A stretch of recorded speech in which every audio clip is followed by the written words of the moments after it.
जो लोग नए बिजनेस में आना चाहते हैं उनके लिए कुछ खास बातें हैं। आइए सीधा चलते हैं। वीडियो शुरू करने से पहले अगर आप इस चैनल पर नए हैं तो चैनल को सब्सक्राइब जरूर कर देना और बेल आइकन को हिट कर देना ताकि आपको सारे वीडियोस पता चल जाए जब आएंगी। नमस्कार दोस्तों, स्वागत है आप सभी का हमारे इस चैनल में। दोस्तों, इस वीडियो में हम बात करेंगे कि किस तरीके से जो नए चप्पल के बिज़नेस में आना चाहते हैं, जो लोग नए हैं, उनके लिए कुछ खास बातें हम बताएंगे। उनको कुछ नई नई चीज़ें बताएंगे, उनको कुछ ऐसी चीज़ें बताएंगे जो उनके काफ़ी काम आएंगी, क्योंकि वो इस बिज़नेस में अब आने लगे हैं तो उनको वो चीज़ों का पता होना ज़रूरी है। तो आइए सीधा वीडियो शुरू करते हैं। सबसे पहली चीज़ ये है कि उन लोगों को जो अपनी मार्केट के हिसाब से ही चीज़ लेनी चाहिए। देखिए कि हर बंदे की मार्केट अलग है। कोई बंदा कहीं बिहार में रहता है, कोई यूपी में रहता है, कोई झारखंड में रहता है, या कोई किसी भी कंट्री में या किसी भी स्टेट में रहता है, तो उसकी मार्केट अलग होती है। कई जगह पे कोई हल्की चीज़ें बिकती हैं, हल्की चप्पलें बिकती हैं, सस्ती बिकती हैं, उनको क्वालिटी से मतलब नहीं होता। जैसे कई दुकानदार होंगे, कई होलसेलर होते हैं, वो कहते हैं भाई हमें तो सस्ती चाहिए, भाई हमें मतलब नहीं है रद्दी माल दे, जो मर्जी दे, सस्ता दे। तो उसके लिए अलग तरीके की चप्पलें बनानी होगी। कोई कहते हैं कि यार हमें यार ना महंगी ना सस्ती, बीच का मॉडल दे। कोई कहेगा भाई मेरे को तो बेस्ट माल दो, ज़बरदस्त चीज़ दो, तो उसको हाई क्वालिटी का माल देना होगा। तो आप पहले अपने मार्केट को अच्छे से समझ के ही बिज़नेस शुरू करिए। थोड़ा मार्केट में घूम जाइए, आप देखिए आप कहाँ बेचना चाहते हो, आप दुकानों को देना चाहते हो, होलसेलर को देना चाहते हो, किस किस को देना चाहते हो। उनके पास जा कर के बात कर लो, वो किस रेट में ले रहे हैं, उनको क्या रेट पर्दा खाता है, उनको किस तरीके के माल बेचना पसंद है, किस तरीके के ग्राहक उनके पास आ रहे हैं। तो वो चीज़ समझनी ज़रूरी है। उसी के हिसाब से ही आप फिर मटेरियल लीजिए। मशीन्स तो एक तरीके की लेनी पड़ेंगी, पर जो मटेरियल होगा वो फिर उस एरिया के हिसाब से ही आपको लेना होगा। दूसरी चीज़ जो जाननी ज़रूरी है वो ये है कि आप इस बिज़नेस में मैनुअल मशीन से स्टार्ट करिए। देखिए machine manual, motorise, hydraulic, automatic सब तरीके की आती हैं, पर जो शुरुआत है नए बिज़नेस को जो हम सजेस्ट करते हैं वो मैनुअल से ही करते हैं। मैनुअल लेने से फ़ायदा क्या होता है? पहली चीज़, मैनुअल मशीन जो होती हैं वो कम बजट की होती हैं, उसके अंदर कम बजट में आपका काम शुरू हो जाता है। मैनुअल को दूसरा कि उसके अंदर कोई इलेक्ट्रिसिटी की ज़रूरत नहीं है, हाथ से चलती है, तो बिजली चाहे हो ना हो आपका काम चलता रहेगा, कटिंग में कोई दिक्कत नहीं हैगी। मैनुअल मशीन कम रेट में हो जाती है। मैनुअल की आप बेस्ट क्वालिटी की चीज़ ले लेना। मैनुअल में भी बहुत तरीके की मशीन है, कोई बढ़िया है, कोई मीडियम है, कोई हल्की है, तो उसमें आप बेस्ट क्वालिटी की ले लेना। और बेस्ट क्वालिटी की हैवी ड्यूटी मशीन हाथ वाली से आप करोगे ना तो काम बढ़िया होगा। उसके अंदर आपके अंदर खर्चा भी कम होगा, आपकी प्रोडक्शन भी सही हो जाएगी, आपका काम बढ़िया चल जाएगा। तो मशीन्स अगर लेनी है तो मैनुअल मशीन से ही शुरू करना।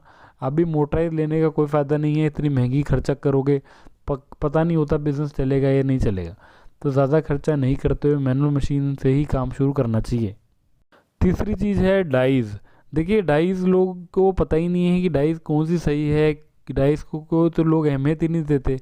लोग ये भी समझ गए कि मशीन अच्छी लेनी चाहिए, ये भी समझ गए कि मटेरियल अच्छा लेना चाहिए। लोगों को ये नहीं पता कि भाई डाइज़ भी तो सही लेनी चाहिए। अगर डाई की क्वालिटी हल्की होगी तो डाई तो चप्पल सही बनाएगी नहीं। सारी चीज़ें आप दुनिया की सही कर लीजिए, पर डाई गलत ले ली तो चप्पल को बिल्कुल ख़राब कर देगी, उसकी शेप ही ख़राब कर देगी। वो टेढ़ी भागेगा, पैर बाहर को भागेगा, बद्दी टेढ़ी को भागेगी। इस तरीके की चीज़ें बनाने का फ़ायदा क्या है? तो बढ़िया क्वालिटी की डाई लीजिए, डाई महंगी लीजिए। 100 रुपये वाली डाइयों के चक्कर में मत पड़ो, वो रद्दी क्वालिटी की डाइयाँ बिल्कुल पैसे ख़राब हैं। 300 रुपये की कम से कम डाइयाँ आप लो, उसकी डाई की क्वालिटी सही होगी, डाई के होल प्रॉपर होंगे, ब्लेड अच्छी क्वालिटी का लगा होगा, पत्तियाँ प्रॉपर हैवी होंगी, मटेरियल लगाया होगा, कटिंग में जो वो उसकी शेप होती है वो कंपनी फिटेड होती है, कंपनी के फॉर्मेट के हिसाब से बनाई होती है। तो कटिंग में आपको प्रॉब्लम नहीं आएगी, चप्पल की जो शेप बहुत बढ़िया आएगी। तो हमेशा अच्छी क्वालिटी की डाई ही लेना। चौथी चीज़ जो बहुत ज़रूरी है वो रॉ मटेरियल ही है। रॉ मटेरियल बढ़िया होना बहुत ज़रूरी है। अगर रॉ मटेरियल आपके पास हल्का आ जाए, बेकार आ जाए और सही चीज़ ना आए, महंगा पड़ जाए बहुत ज़्यादा, तो आपका बिज़नेस चलेगा ही नहीं। इस बिज़नेस में सबसे ज़्यादा जो ज़रूरी है वो रॉ मटेरियल ही है। रॉ मटेरियल यानी शीट्स, स्ट्रैप्स वगैरह जो होते हैं वो सही जगह से लेने, सही क्वालिटी के लेने बहुत ज़रूरी है। आप मार्केट को समझिए, उस हिसाब से ही लेना चाहिए, पर आपको कोई सही बंदों से लेना चाहिए। ऐसे बंदों से लेना चाहिए जो पुराने हैं, जिनको नॉलेज है उस बिज़नेस की, जो आपको सही चीज़ देंगे। ये ना हो आपसे वो पैसे भी बढ़िया क्वालिटी के ले ले और चीज़ बेकार भेज दे। ऐसे बंदे बहुत बैठे हैं फ्रॉड, तो उनके चक्करों में फंसना नहीं है। कोशिश करें बंदे पुराने ही ढूंढें। मैन्युफैक्चर मिल जाए तो और बढ़िया है। मैन्युफैक्चर का आपको माल दे दे तो उससे बढ़िया कुछ नहीं, क्योंकि वो खुद बना रहा है तो सही चीज़ ही देगा आपको, तो और खुद सही देगा तो उसमें रेट भी सही वारा खाएंगे। रेट खाएंगे वारा आपको सही तो आपका प्रॉफिट भी ज़्यादा बचेगा। तो ये चीज़ ध्यान रखिए कि सही चीज़ लें, रॉ मटेरियल जो है सही बंदों से लें। मैन्युफैक्चर अगर मिल जाए तो बहुत बढ़िया है, नहीं तो अगर ट्रेडर भी है तो वो पुराना हो, पुराने टाइम से काम कर रहा हो, तो वो धोखेधड़ियाँ नहीं करते, सही चीज़ ही आपको देते हैं। पांचवी चीज़ इसके अंदर ये है कि प्रॉफिट को, रेट को सही तरीके से डिसाइड करें। देखिए नए बिजनेस बंदे होते हैं, उनको पता तो होता नहीं है कि भाई कितना मार्जिन रखना चाहिए। वो ये सोचते हैं कि भाई चलो 40 की पड़ी, इसको 70 में 80 में बेचेंगे। अरे भाई इतने मार्जिन क्यों रख रहे हो भाई? मार्जिन को लिमिट में रखो। लिमिट का मतलब है 10 रुपये बहुत होता है। इससे ज़्यादा लेने की कोशिश करोगे, रगड़े मारने की कोशिश करोगे, कोई बंदा आपसे बुद्धू बन के खरीद भी लेगा तो आगे नहीं खरीदेगा। रेट जायज़ होना चाहिए। 10 रुपये की आप चप्पल पे आप उसको बेच दीजिए, पर ज़्यादा बेचने पे ध्यान दीजिए। इसका जो आपको ध्यान ये रखना है कि प्रॉफिट चाहे आप कम ले रहे हैं, पर आपका माल जितना बने वो उतना बिक जाए। मान लीजिए आपने दिन में 100 जोड़े बनाए, 10 रुपये के हिसाब से अगर 100 जोड़े बिक गए तो बढ़िया है। अब ये ना हो कि 20 रुपये के चक्कर में आपके 10-20 जोड़े ही बिक जाएँ, 70-80 पड़े के पड़े रह जाएँ, इसका तो कोई फ़ायदा नहीं हुआ ना। तो इसलिए मार्जिन कम के चक्कर में काम को शुरू करो, हाई टर्नओवर के ऊपर सोचो। कोशिश करो कि अच्छी क्वालिटी की चीज़ें दो और कम रेट पे दो और ज़्यादा बेचो। 100 चप्पलें, 500 चप्पलें, 1000 चप्पलें, इस तरीके से आपका काम बढ़ता चला जाएगा। ये जैसे होलसेलर लोग होते हैं तो ये होलसेलिंग जो इतने बड़े बड़े चप्पलों की करते हैं तो एक कम रेट पे करते हैं। जो दुकानदार होता है, दुकानदार को सबसे ज़्यादा मार्जिन मिलता है, पर उसकी चप्पलें कम बिकती हैं। जो होलसेलर होते हैं वो ज़्यादा तरीके की चप्पलें बेचते हैं, उनके मार्जिन ज़रूर कम होते हैं पर उनकी टर्नओवर गेम होती है।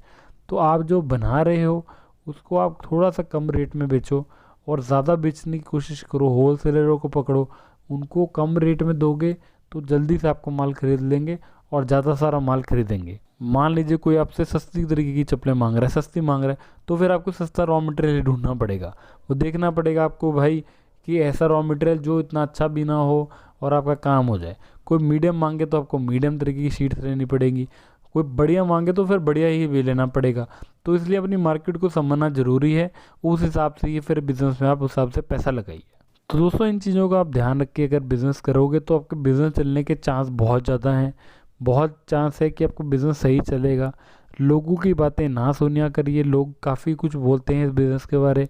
लोग चाहते ही नहीं है कोई बंदा कामयाब हो, सब एक दूसरे के पीछे पड़े हुए हैं। जो लोग इस बिज़नेस को नहीं चला पाते वो इसको गालियाँ भी देते हैं, वो कहते हैं बिज़नेस बेकार है। उनकी बातें बिल्कुल मत सुने। देखिए बिज़नेस चलाने के लिए बहुत चीज़ें चाहिए होती हैं। बिज़नेस कोई बुरा नहीं होता, बिज़नेस चलाने वाला के ऊपर होता है कि वो उसको किस तरीके से चलाए। को जो बंदा समझदार होगा वो कम बिज़नेस को भी बड़ा कर सकता है, और जो बेवकूफ़ होगा वो बड़े बड़े बिज़नेस को भी डुबा सकता है। तो आपको देखना है आपको किस तरीके से बनना है। लोगों की बातें मत सुनो, अपनी मेहनत करो और अपना काम करो।